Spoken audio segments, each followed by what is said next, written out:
교회력으로 오늘부터 대림의 절기가 시작이 됩니다. 대림절은 2000년 전 아기 예수로 오신 그 예수님께서 오늘 우리의 불행한 현실에 그리고 또 역사 마지막 파국의 때에 다시 오셔서 우리를 구원해 주실 것을 믿고 기다리는 절기입니다. 대림절은 말 그대로 기다림의 절기라고 할 수 있을 것인데, 사실 기다림은 때때로 현실과 기대사에 놓여 있는 멀고 메마른 사막길을 걷는 것처럼 고통스럽기도 합니다. 그러나 동시에 우리의 기다림이 있어서 희망을 가질 수 있고, 우리는 기다림이 있어서 우리의 삶이 아름답기도 한 것이 진실입니다. 그리고 또 우리 인생은 기다림의 연속입니다.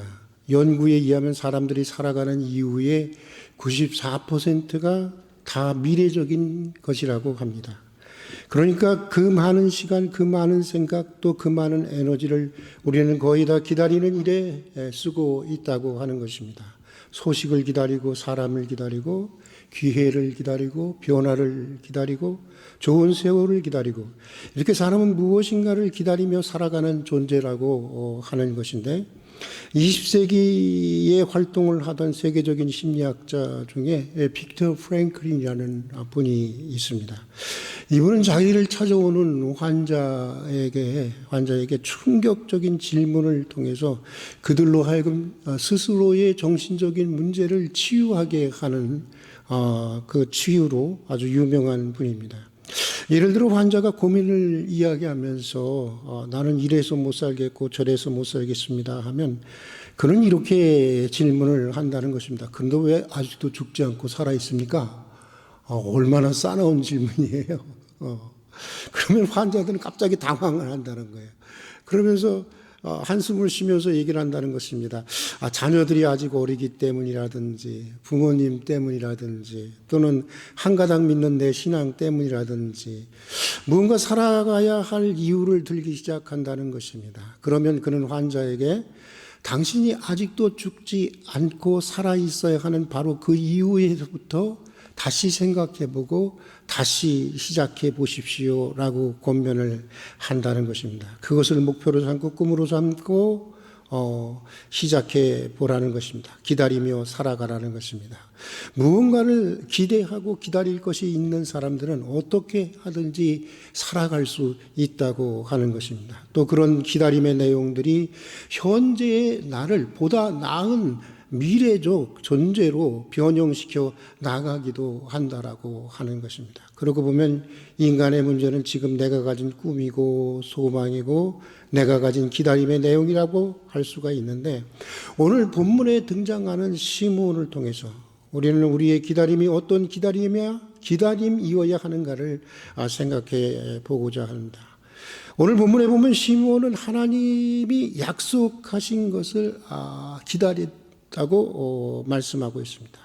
그러니까 자기 생각을 따라서 기다린 것이 아닙니다. 자기 어떤 욕망을 따라서 기다린 것이 아닙니다. 시므온은 하나님이 약속해 주신 것, 다시 말해서 구세주를 만나게 된다는 하나님의 약속을 기다렸다고 하는 것입니다. 그러고 보면 시므온의 기다림은 낙관주의적 사고방식에서 나오는 막연한 기다림이라든가 어떤 단순한 희망사항이 아니었습니다. 아무런 근거도 없는데 그냥 언젠가는 좋은 때가 올 것이라고 하는 기다림이 아니었다고 하는 것입니다. 1960년에 태어나 30의 나이에 요절한 천재 시인 기형도라는 사람이 있습니다. 그는 길 위에서 중얼거리다라는 시에서 이렇게 말하고 있습니다. 그는 어디로 갔을까?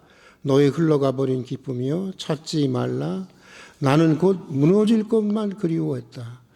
어둠 속에 중얼거린다. 나를 찾지 말라. 무책임한 탄식들이여 길 위에서 그르치고 있는 희망이여. 굉장히 좀 어렵고 무거운 시이긴 하지만 전체적으로 살펴보면 또 그렇게 어려운 시만도 아닙니다. 돌아보니까 자신의 인생은 무너질 것들만 바라보고 살아온 생이었다는 것입니다. 돌아보니 희망이라는 것들이 오히려 내 인생을 더 절망 속으로 몰아넣었고 내 인생을 그르치고 있었다고 하는 것입니다. 시인이 말하고 싶은 것은 대부분의 사람들이 가진 희망이라는 것이 이렇다는 것입니다. 사람들은 곧 무너지고야 많은 것들을 기대하며 살아간다는 것입니다. 실현될 수 없는 희망을 가지고 살아가고 있다고 하는 것입니다. 그리고 그것을 꿈이니 희망이니 비전이라니 하는 이름으로 그럴듯하게 포장하고 살아가지만 자세히 들여다보면 아무런 근거도 없고 잘못된 희망에게 인생에게 큰 절망과 허무감과 인생을 그르치게 만든다고 하는 것입니다. 그런데 여러분, 시몬의 기다림은 그렇지 않았습니다. 그의 기다림에는 객관적인 하나님의 약속이 있었습니다. 하나님이 담보해 주시는 확실한 근거가 있었습니다. 기다림의 실체가 올 수도 있고 안 올 수도 있는 것이 아니라 이미 하나님에 의해서 결정된 미래로부터 오고 있는 그런 기다림이었습니다. 20세기를 대표하는 기독교 작가이면서 하버드 대학 교수였던 헨리 나우에는 우리가 가져야 할 참된 희망에 대해서 이렇게 말한 적이 있습니다. 희망은 낙관주의와 아무런 상관이 없다. 많은 사람들은 희망이 낙관주의라고 생각을 한다. 아무런 근거가 없을 때에도 삶을 긍정적으로 생각하는 것이라고 한다. 그러나 예수는 그런 희망에 대해서 전혀 말하지 않는다. 예수가 세상 종말에 대해서 말할 때 그분은 수많은 전쟁들, 불안과 고통 속에 살아가는 사람들, 그리고 지진과 수많은 재난에 대해서 묘사한다. 예수는 그가 재림하기 전까지 세상은 여전히 어두운 채로 남아있을 것이라고 말한다. 시간이 가면 어느 날 저절로 모든 것이 다 좋아질 것이라고 말하지 않았다. 고통이 없을 것이라고 말한 적도 없다. 예수가 말하는 참된 희망은 정확히 이런 것이다. 나는 하나님이 성경에 약속한 것들을 어떻게 실현할는지는 모른다. 그러나 나는 그분이 약속을 반드시 실현한다는 것을 알고 있고, 그래서 나는 그분이 지금도 나와 함께 계시다는 인식으로 현재를 살 수 있다. 희망은 하나님이 우리 자신의 상상을 초월하시는 방식으로 우리 안에서 하나님이 일을 하시도록 우리 자신을 열어놓고 그의 약속이 이루어질 것을 신실한 마음으로 믿고 기다리는 것이다. 이렇게 얘기하고 있습니다. 자, 여러분은 지금 무엇을 기대하며 살아가고 있습니까? 여러분은 어떤 기대 속에 살아가고 있습니까? 우리의 기다림은 무엇보다도 하나님의 약속에 근거한 것이어야 하는 것입니다. 성경에는 밤하늘에 빛나는 별들처럼 우리의 절망스러운 현실의 어둠을 비추는 수많은 하나님의 약속들이 있습니다. 우리는 바로 그것들을 바라보고 그 약속을 기다려야 하는 것입니다. 막연한 기다림이나 단순한 희망사항이 아니라 우리의 기다림은 하나님의 약속으로부터 오는 확실한 희망이 되어야 하는 것입니다. 이것이 시몬의 기다림이 우리에게 주는 첫 번째 메시지인 것입니다. 여러분, 특별히 대림절을 맞아서 우리는 무엇보다도 예수님과의 만남을 기대할 수 있는 여러분이 될 수 있기를 주의 이름으로 축복합니다. 주님과 새롭게 만날 수 있는 그런 대림절이 될 수 있기를 바랍니다. 자, 또 오늘 본문에 보면 시몬의 기다림은 자족할 줄 아는 기다림이었습니다. 오늘 말씀에 보면 시몬은 단지 메시아를 보게 될 것만 약속을 받았습니다. 메시아를 만나서 어떤 복을 누리고 그와 더불어 어떤 놀라운 일을 하고 그런 약속은 전혀 없었습니다. 그저 아기 예수님을 만나보는 것이 그에게 주어진 약속의 전부였습니다. 한평생을 기다렸는데 약속의 내용은 그것이 전부였습니다. 인간적인 면에서 보면 매우 아쉬울 수도 있었을 것입니다. 그러나 시몬은 전혀 아쉬워하지 않았습니다. 그래서 그는 아기 예수를 안고 이렇게 고백을 합니다. 주제여, 이제는 말씀하시는 대로 종을 평안히 놓아주시는도다. 주제여, 이제는 말씀하시는 대로 종을 평안히 놓아주시는도다. 이제 됐다는 것입니다. 더 이상 더 바랄 것이 없다는 것입니다. 만족한다는 것입니다. 메시아를 만나게 될 거라 약속해 주셨는데 약속대로 메시아를 만났으니, 구세주를 만났으니 이제 죽어도 여한이 없다는 것입니다. 참으로 쉽지 않은 고귀한 믿음의 태도입니다. 고향교회를 섬기던 어느 권사님 이야기입니다. 그때 당시 이분은 이미 80대를 바라보고 있었습니다.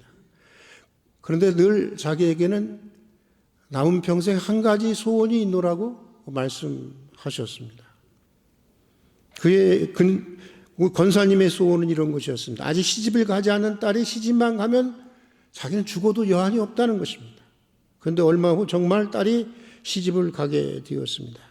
그러자 소원이 하나 더 생겼습니다. 이제 딸이 행복하게 잘 사는 것만 보고 갔으면 좋겠다는 것입니다. 또 그러다가 딸이 손주를 낳았습니다. 그러자 권사님은 이제는 딱 한 가지만 더 생겼다는 거예요. 손주가 대학 가는 것을 볼 때까지만 살고 싶다는 것입니다. 소원이 점점 더 커지는데 권사님을 아는 분들은 이렇게들 말씀하셨습니다. 우리 권사님은 손주가 대학을 졸업하는 것을 보면 손주가 결혼식 하는 것을 보고 싶어 할 거고, 그러다가 나중에는 손주 장례식까지 보고 싶다고 하실 것 같다. 그런 이야기가 떠돌았습니다.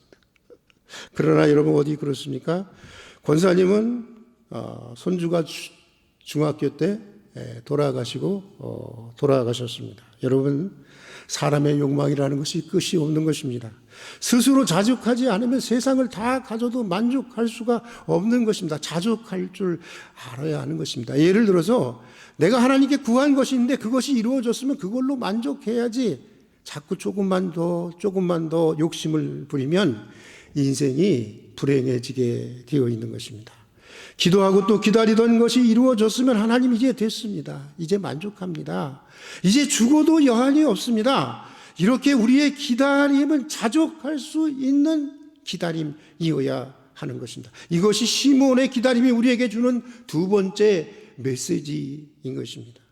자, 또 그런가 하면 또 시몬의 기다림이라고 하는 것은 이 기대하는 바에 따라서 준비하고 행동하는 기다림이었습니다. 가끔 우리의 기도를 보면 자기는 아무것도 하지 않고 하나님한테 이거 해주세요, 저거 해주세요 하면서 하나님께 일거리만 주는 그런 기도가 많이 있습니다. 내가 해야 할 일도 하나님께 다 맡겨버리는 것입니다. 하나님께 다 맡긴다고 하는 것은 내가 할 일을 맡긴다는 것이 아닌데, 하나님께 모든 것을 다 맡긴다고 하면서 내가 할 일까지도 하나님께 맡겨버리는 것입니다. 건강하게 해달라고 하면서 자신은 정작 운동을 하지 않습니다. 공부를 잘하게 해달라고 하면서 자신은 정말 공부를 하지 않습니다. 또 좋은 가정을 이루고 싶다고 하면서 자신은 좋은 가정이 되게 하기 위해서 헌신하는 일이 없습니다. 인내하게 해달라고 하면서 인내를 속히 달라고 합니다. 저 사람을 도와달라고 하면서 정작 자기는 단돈 10원 하나 그를 위해서 내놓는 법이 없습니다. 여러분, 이건 잘못된 기도고 잘못된 기다림입니다. 내가 해야 할 일을 하면서 기도해야 하는 것입니다.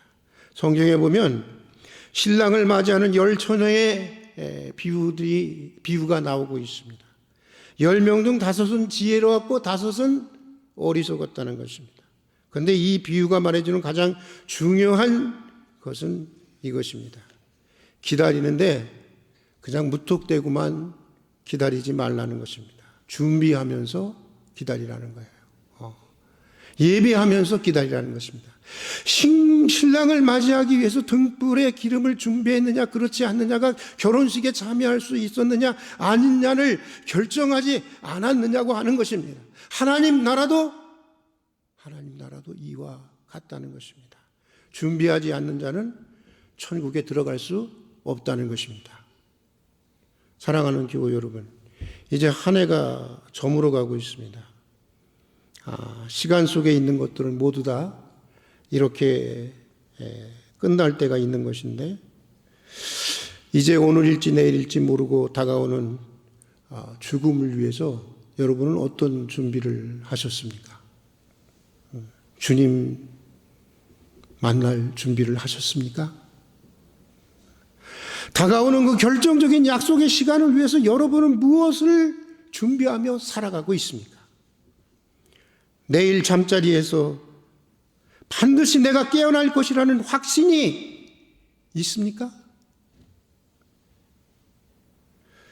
제가 얼마 전에 어느 분을 만났어요. 근데 이분이 한 1,000억 원대 사업을 하기 위한 사업가였어요. 큰 사업을 준비하고 있었습니다. 굉장히 자신에 가득 차 있더라고요. 그리고 막 조금 좀 흥분해 있는 것 같았어요.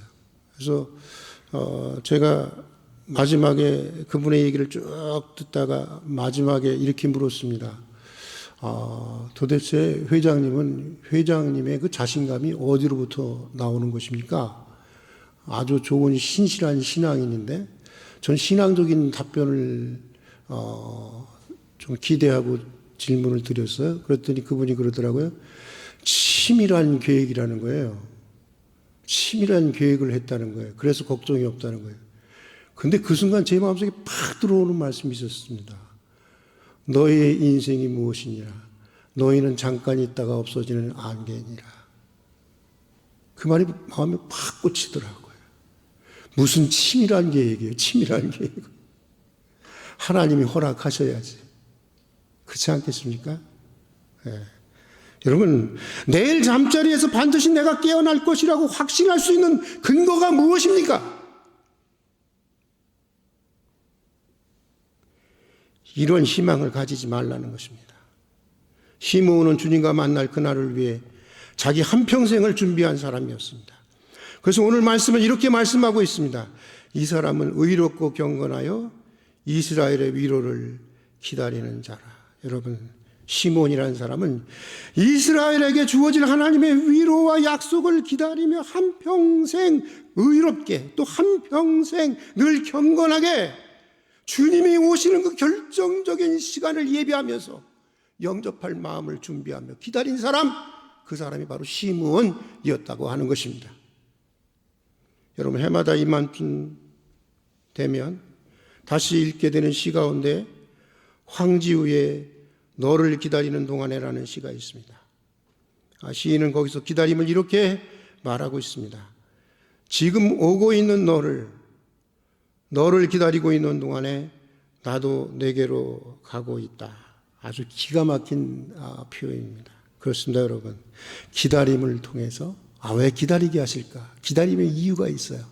기다림을 통해서 우리 역시 기다림의 대상에게로 다가서는 것이기 때문인 것입니다.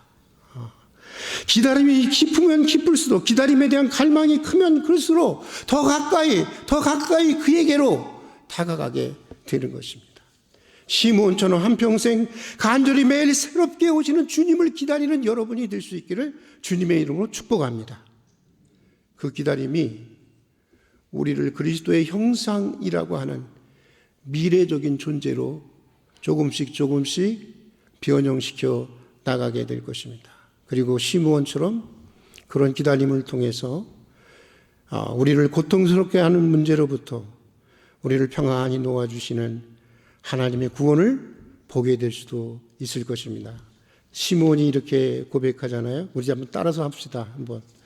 주제여, 이제는 말씀하신 대로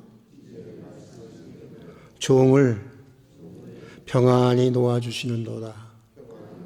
한 번만 더 해볼까요? 주제여, 이제는 말씀하신 대로 종을 평안히 놓아주시는도다. 이번 대림절 때 여러분을 붙들고 있었던 문제들, 여러분들이 붙들고 있는, 여러분을 붙들고 고통스럽게 하는 것들이 덫들로부터 평안히 노임을 받는 그런 대림절이 될 수 있기를 주님의 이름으로 축복합니다. 우리 같이 기도하겠습니다. 은혜와 사랑이 풍성하신 하나님 아버지, 우리는 한평생 무엇인가를 기다리며 살아가고 있습니다. 그리고 그 기다림의 내용에 따라서 우리의 삶의 방향과 삶의 질이 결정이 됩니다. 저희로 제발 이제 헛된 것을 기다리지 않게 하여 주시옵소서. 저희의 기다림이 막연한 기다림이 되지 않게 해 주시옵소서. 저희의 기다림이 단순한 희망사항이 아니라 언제나 주님이 언약하신 것을 기다리는 참된 희망의 삶이 되게 하여 주시옵소서. 내게 주어진 약속의 한계 내에서 자족할 줄 아는 은혜를 더하여 주시고 속절없는 욕망으로부터 저희의 삶을 자유롭게 해 주시옵소서. 기대하는 바를 따라서 항상 예비하고 준비하는 기다림의 사람들이 되게 하여 주시옵소서. 모든 고통과 근심으로부터 우리를 평안히 놓아주시는 그런 대림절이 되게 해 주시옵소서. 예수님 이름으로 기도드립니다. 아멘. 우리 활빈 가족 소식란 같이 보도록 하겠습니다. 눈이 너무 많이 왔죠. 아직도 많이 미끄럽고 그런데 조심하실 수 있기 바랍니다. 특별히 연세 드신 분들은 넘어지지 않도록 아주 조심해야 될 것 같습니다. 그리고 말씀드린 대로 오늘부터 이제 대림절이 시작이 됩니다.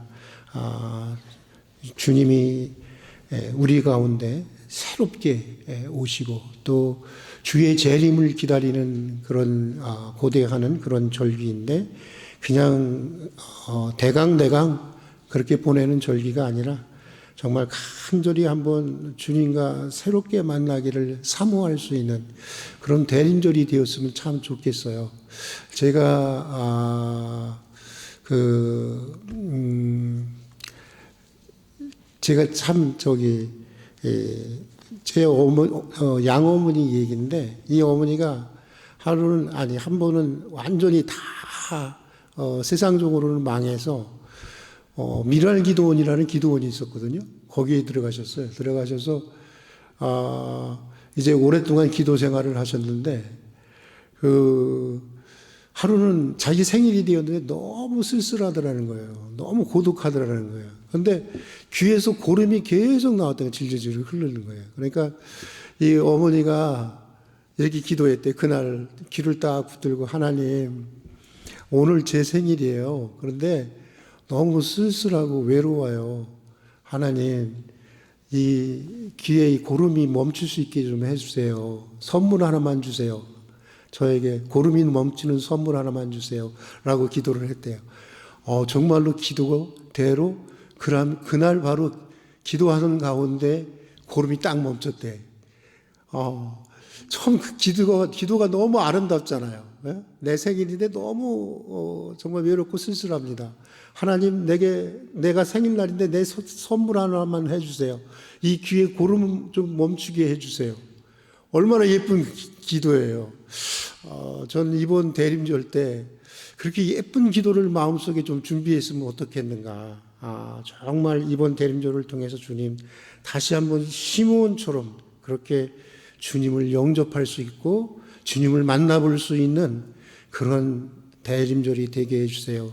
대림절 선물을 제게 주세요. 라고 기도할 수 있는 그런 기간이 되었으면 참 좋겠습니다. 그리고 정책당의가 12월 15일 날 주일 오후 예배 후 무교양시대도 있고 금요기도회가 8, 9역 주간으로 있습니다. 그리고 식당 설거지 담당은 오늘 교육자와 당회에서 맡아서 합니다.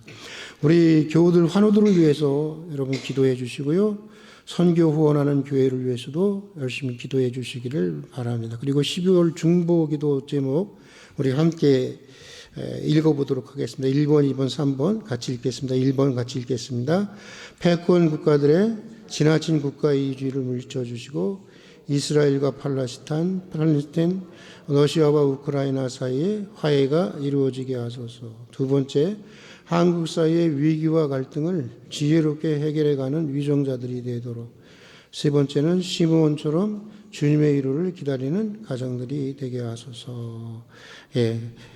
기도할 때마다 중보기도를 기도 제목을 기억하고 기도해 주시기를 바랍니다. 우리 이제 다 같이 일어나서 우리 저기가 있습니다. 두 가지만 더 광고하겠습니다. 우리 조성호 장로님 이 새 농민상을 받게 되었습니다. 우리 크게 한번 박수 한번 쳐주시죠. 단위 조합마다 하나씩 이렇게 한 명씩 뽑히는데 그 동네에서는 우리 진안에서는 우리 장로님이 뽑히셨다고 합니다. 그래서 일주일 동안 베트남 여행을 부부가 다녀오게 되었다고 합니다. 그리고 또 한 가지 기쁜 소식이 있습니다. 우리 강숙 권사님께서 드디어 이제 그 거기가 어디죠? 당진 시립 합창단의 단장이 되셨다고. 예? 이거 어쨌든 단장이 되셨다고 합니다. 예. 다들 한몫을 하니까 감사하네요. 다 같이 일어나셔서